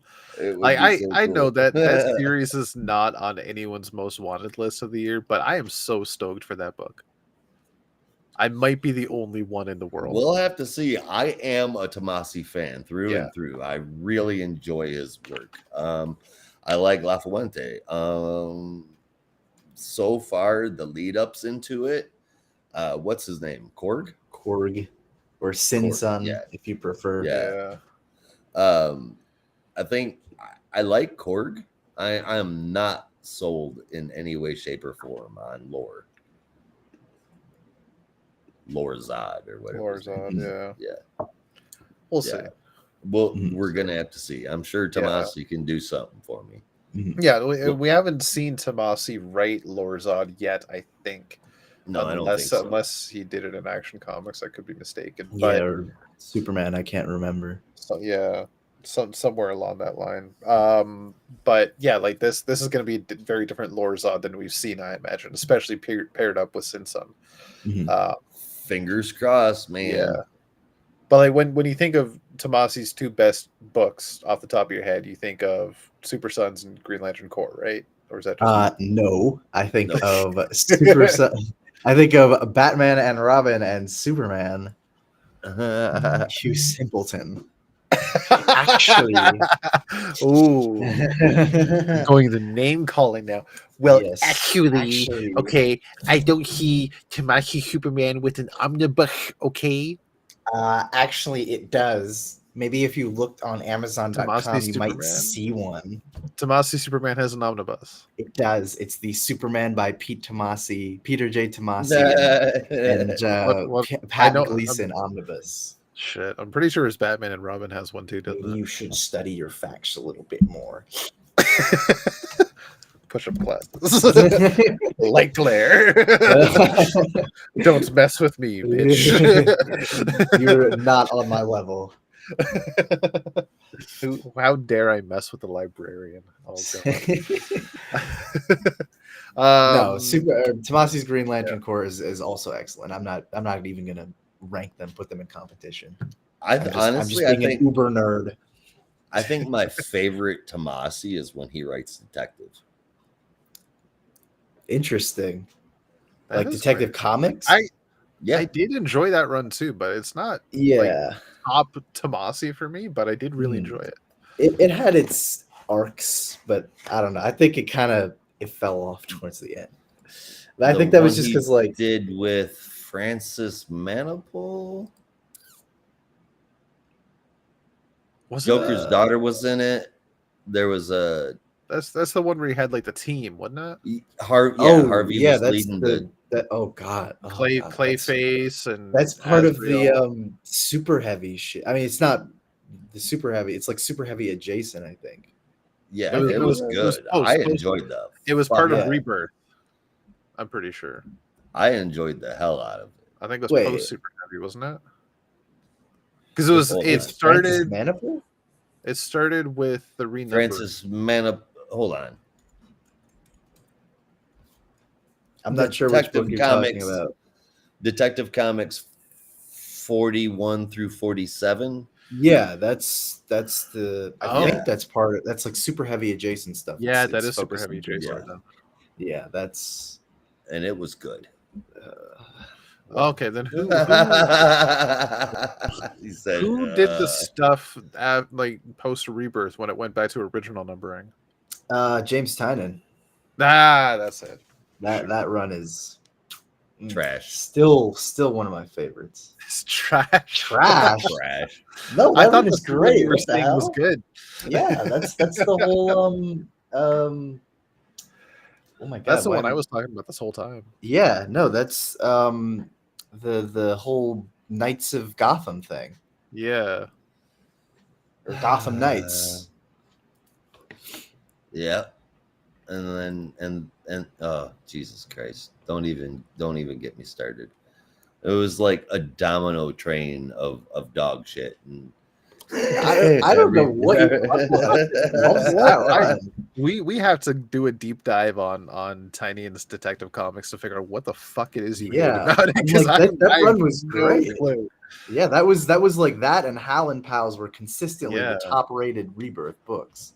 It had some of the best Tim Drake moments ever. Oh yeah, absolutely. Like I read that's like literally the only thing that was great about it. Cass and Clayface. Cass was great. It had that great arc with Zatanna and Azrael was cool. That was again. Great. Yeah. The stuff with Batwoman. It had it had like one of my favorite single issues of the Bat Family ever, 975, The Trial of Batwoman. Yeah. That was fantastic. It's like that run is Trial of Batman was good. The Trial of Batwoman. Not That's what I meant. There's only one arc or one issue. It was good. Yes, I won't. After she supposedly killed Clayface. Supposedly. Yeah. Didn't though. No. Well, they gave Clayface a happy ending, kind of. And then he went on to do even better with the Dark Designer and all of that wonderful shit. Well, that's a whole other thing. But the detective stuff was not good. even detective. That's the detective stuff was good. Series. Yeah. Yeah. I still have a lot of love for that run. That was like that was my shit in freshman year of high school. Yeah.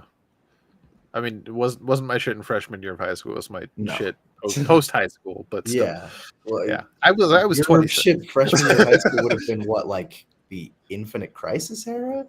Yeah. Yeah, like close the Green Lantern Rebirth. Yeah. Ooh, yeah. Yeah. God. I'm sorry.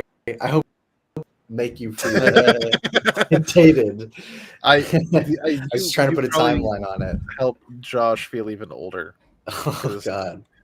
What was in your freshman year of high school, Josh? Like my freshman year of high school?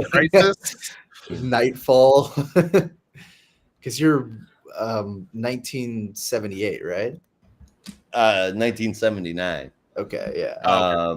Crisis. So that's like 1994, 1993. Yeah. So like 92, I was in ninth grade. Oh, yeah. Death of Superman, Nightfall. Yeah. Yeah, I was hustling and busting ass so I could buy every single fucking issue. Yeah. By the time we get to my freshman year, they were already doing 25th anniversary editions of the Death. Yeah. So let that sink in. Oh, I have, my friend, many a time. Yikes. I read the shit out of that. I was reading the shit out of so much. All the Carnage stuff at that time I was reading. Adventures of Captain America, that was great. So many fucking Image comics and Wildstorm. I even want to say I was reading some Top Cow back then. Oh wow. Yeah, well, Top Cow would have been actually. I don't know when the whole like imprint started. Yeah, but I know like Cyberforce probably would have started by then, and maybe the Darkness. You'd have to correct me on the timeline, but I think that's like fucking Darkness, dude. Early to mid 90s. Yeah. I'm sure. I'm shocked we haven't talked about that before. Oh God, I loved it. I loved the hell out of the stories, dude. I thought they were fantastic. The Darkness, and then I was also a sucker for Witchblade.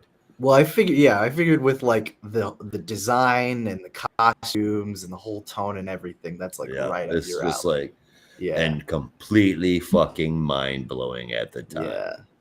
Yep. It's like I'm gonna pick up fucking Nightfall, and then I'm gonna pick up something fucking Jim Lee's doing it. It's like, whoa. Yeah. You're telling me one day Jim Lee could be doing Batman? What? No way. Right. Never in a million years would I have ever seen that coming. Well, that's why it's like I can't imagine what it must have been like back in '92, where you're like Jim Lee, like the X-Men guy. Like you think of X-Men, this is him, and then all of a sudden he's got this whole new book of different characters who may or may not be ripoffs of X-Men characters. But anyway, the intention is different. Like, oh, we're doing our whole different thing. Like that's crazy. Never would have imagined it. Yeah. Nope. But it was awesome because it was like, these are great X-Men stories. I mean, not X-Men stories. Like, there's always that age-old question: if you could time travel to any period and just tell somebody something, like for me, it would be go back to 1993 and tell Josh that Jim Lee will one day draw Batman.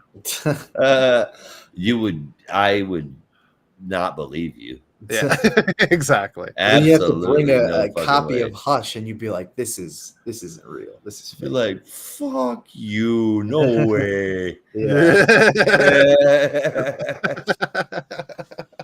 You're what northeastern accent? Yeah, just a little bit. Yeah, bring out that northern Yankee. Talk through my nose a little bit. Just brushing the edges of Canadian. Yep. Just barely. Yeah.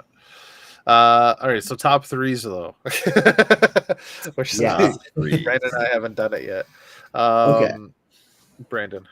Oh, I thought you were gonna go, but I can go if you. I thought you were ready. Go for it. Okay. For me, number 3, I will do Shazam number 8. Number 2, I'm really torn between. Oh no, number 3 was torn between Batman 142 and Kneel Before Zod number 2, but I'm kind of pushing more toward Kneel Before Zod, believe it or not. The ending was very interesting. Yes, that last fucking page was. I went, whoa. Yeah, that surprised me. So we'll see what issue 3 brings. And it's tying into what's going on in DC Cosmic right now, and it's building that world out a little bit more. So, like I said earlier, if it's building on DC Cosmic, I'm stoked. So I got Kneel Before Zod number 3, Shazam at number 2, and Birds of Prey number 6 at number 1. With favorite moments, I think might just go to Diana and Barda working together to hold the jar. Just gave me a bit of nostalgia. Oh boy. Okay. Well, for my top 3, hold on. I gotta ask you guys a question. You ever hear like you hear somebody say something and it takes you back to something, it reminds you of it, and like then that's all you can hear? Like every single time since that song came out, when I hear "Are You Ready?" I instantly think of "Sexy Back." Are you ready? Yeah, you ready? Yeah. Every single fucking time. I just had to let that out. Can't. If you ever hear me doing it, that's why. Like that doesn't happen for me with that word or that line, but like I know what you mean. This happened to me for some other stuff. I'm stuck on it forever. Oh, it's gonna be sitting in your head for the rest of the night. It's there forever. It's been like 15 fucking years. You ready? Oh man. Okay. All right. My Well, top bring sexy 3. back, Brandon. Yes. I'll do my best. Number 3, I have Batman 142. Number 2, I put Poison Ivy number 19, but just barely beating it out. I had to give it to Birds of Prey number 6. It was just a great issue. But my favorite moment of this week is going to be a safe one. It's going to be Sorrentino's depiction of Joker, like on that crossbeam or whatever it is, just laid out. It's just so gorgeous. It's a very easy choice, but I just loved it. That was definitely going to be one of my favorite moments, but yeah, I figured one of y'all was going to pick that one. Oh yeah, I mean, absolutely fucking gorgeous artwork, but yeah, dude, seeing Joker with the fucking full beard, that was done so well. I was not expecting that. Almost uncomfortable. God, now I've got to go read the Cull. Mm-hmm. And oh, what in the fuck is this? Brandon, what is Black Cloak? Oh, that's the Kelly Thompson book. Another Kelly Thompson book. Oh, Jesus, I've got to read this. Who is drawing Great that? Book. Meredith McLaren. Meredith McLaren can fucking draw. Yeah, no, she's great. And she colors the stuff too. And it's like just phenomenal. Wow. But they did another book together, Heart in a Box, that was like this somewhat supernatural story about like basically losing your heart and finding pieces of it again. It's a weird story, but I really liked it. Putting it in a box? Yeah, but Black Cloak is great. I would definitely recommend that. I think you'd really like it too. It's got like a lot of interesting, fantastical elements. All right, Black Cloak and the Cull, and damn it, hold on, Black Cloak and the Cull and Fantastic Four, and Ultimate Spider-Man, Ultimate Black Panther, Ultimate X-Men. Oh shit! Which that comes out in March, so you have time. Ultimate Black Panther. Don't let me forget about the Momoko stuff. I don't know if it's been confirmed yet, but I think there is an Ultimate series coming up from. Yeah, they've kind of teased it. Yeah, in the Free Comic Book Day issue. Yeah. I'm not getting. Which I know it's 4 books is a a bit much, but yeah. No, all right. So I've got that, but wait, hold on, Fantastic. I still have to read Cobra. But yeah, that's not happening. I can't. Joshua Williamson is too Joshua Williamson in this shit. Oh, but at least Transformers. If I'm reading this, then y'all have to start reading Thundercats. I will give it a shot. I will try. I'll read the first issue at least. I know nothing about Thundercats, and you didn't know anything about Transformers or G.I. Joe either. That's true. That's fair. So I'll give it a shot. I like Declan Shalvey. Open your horizons, man. Yeah. There's a lot of stuff that people don't generally know about the Thundercats, and they make sure that they hit it here. Like a lot of people don't know that Lion-O is actually the same age, well, just like a year or two older than Wily Kit and Wily Cat. Can I just say, and please don't leave in a fit. Brandon's going to say the same thing I'm thinking. Okay, right now. Here's the thing. Like, I didn't know a lot about Transformers, but I was willing to give it a shot because I'm like, this looks cool, and I love Daniel Warren Johnson. And same thing with G.I. Joe, because there's stuff that I can be like, yeah, this is interesting. But don't get mad. It's just of the pictures I've seen, Thundercats to me has always just looked like kind of lame. That's all. Okay, well, I knew that was gonna happen. I'm sorry. That's not what I was. I will give it a shot. I'll give it a shot. I promise. But it just Thundercats is cool. You got to stick with it. You have to. I've done this for you guys now. I did this shit through Tom King books, no less. Yeah, he gave Grayson another shot. I think we could do this. I want you to read Thundercats. One issue. I promise. No,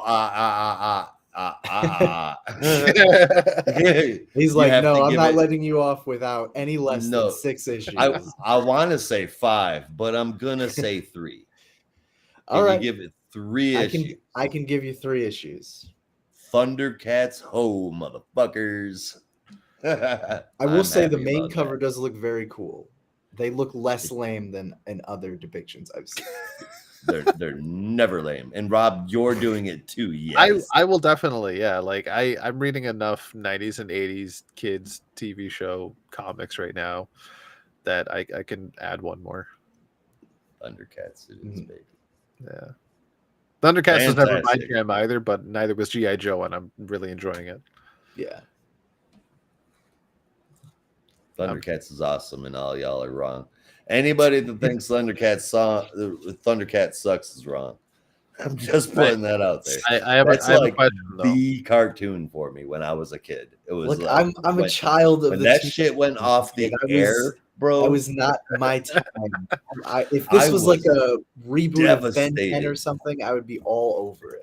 But unfortunately, there's no like my kids watch that first season of Brandon's childhood cartoons. Unfortunately, but I'm sure there's I don't want that Ben 10 comic books. Oh yeah, no, I know that. I don't want no like reminiscent. There's no like like gritty like new style version. I don't want to get to that point, because when we get to that point, that's when I can actually start feeling old, and I don't want. Well, actually, there is actually a very gritty online SpongeBob comic called The Bikini Bottom Horror, and it is fantastic. Isn't the great? I gotta send it to you. Isn't the most recent incarnation of Ben 10 a little more mature? No, it was. I mean, not like rated mature, but like a little more Justice League animated mature.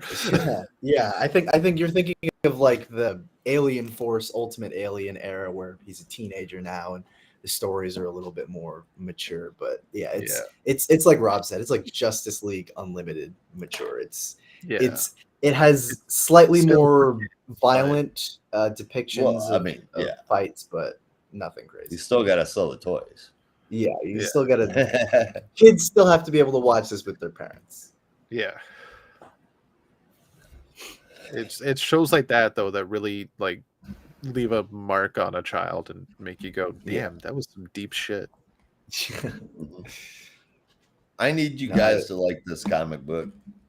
I will read it. I promise you. I will read it and read give it a shot. 2 and 3. I need you guys to like it so much that you recommend it to other people, and I need everyone else out there listening to it to do the same. I know we are a DC Comics podcast, but there's no way in hell I'm ever getting a Thundercats movie if this comic book doesn't do well.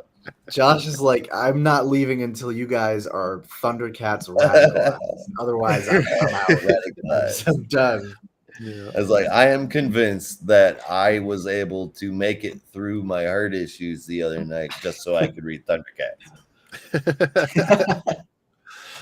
I am not going anywhere. I have waited too long. It was like, I'm not done with you yet until you read this series. We need you for that. In its entirety. Right? Yeah. Universe out there in its entirety. Well, I'm looking at the preview now, and I like the art, so it's got me there. But we'll see if I can. I will complete it. I can't say I'll like it, but I'll complete it. Maybe I will like it. Who knows? Yeah. There's only one way to find out. Exactly. Yep. All right. Well, I guess that's it, huh? Yeah. We'll let it go for now. So everybody, thanks for joining us. This has been the Geek Matrix DC Comics Review Show podcast. I forgot to number it at the beginning, but I'm sure you'll see it in the title. So we're getting out of here. So you have to as well. Stay frosty, and as always, in the Geek Matrix, you are not alone. In the Geek Matrix, everybody has a home. I think I did that backwards, but whatever. All right. It don't matter. Just get the gist of it. Exactly.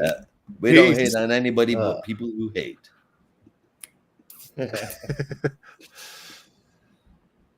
Somewhere around here, I can end the studio.